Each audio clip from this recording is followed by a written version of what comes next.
ఈరోజు నేను చుక్కకూర పులిహోర తయారు చేస్తున్నాను.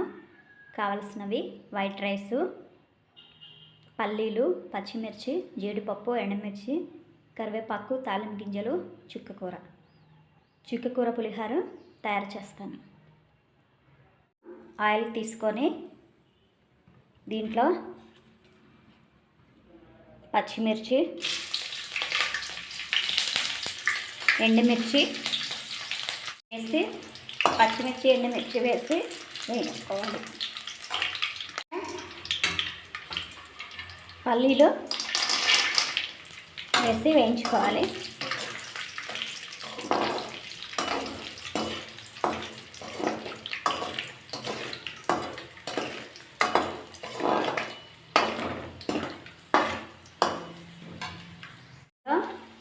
తాలింపు గింజలు, కరివేపాకు వేసి వేయించుకోవాలి.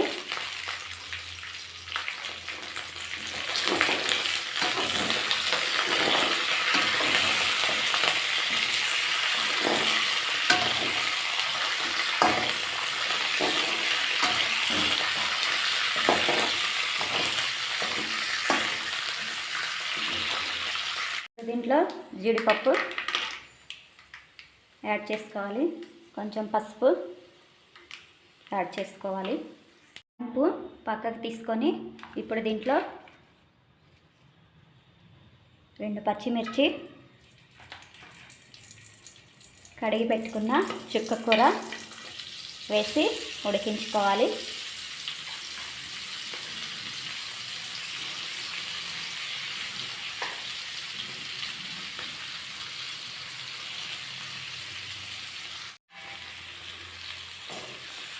చుక్కకూర ఇలా ఉడికించుకోవాలి.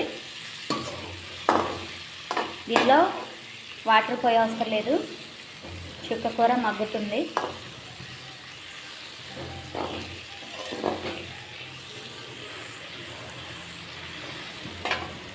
కొంచెం సాల్ట్ యాడ్ చేస్తున్నాను.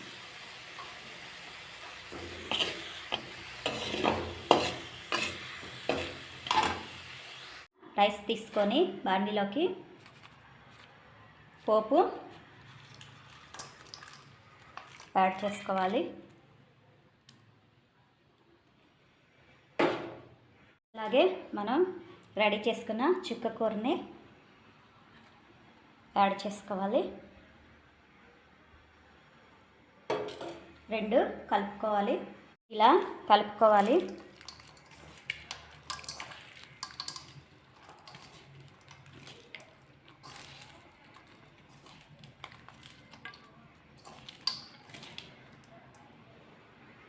ఈరోజు నేను తయారు చేసిన చుక్కకూర పులిహోర.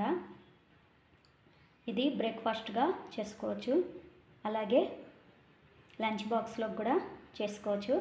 చాలా బాగుంటుంది చుక్కకూర పులిహోర.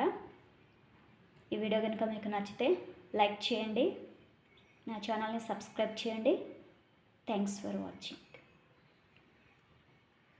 కొత్తిమీర గార్నిష్ చేసుకోవాలి. ఇది ఈరోజు నేను తయారు చేసిన చుక్కకూర పులిహోర. ఇది బ్రేక్ఫాస్ట్గా చేసుకోవచ్చు, లంచ్ బాక్స్లో కూడా చేసుకోవచ్చు. చాలా బాగుంటుంది చుక్కకూర పులిహోర. ఈ వీడియో కనుక మీకు నచ్చితే లైక్ చేయండి, నా ఛానల్ని సబ్స్క్రైబ్ చేయండి. Thanks for watching. బాయ్.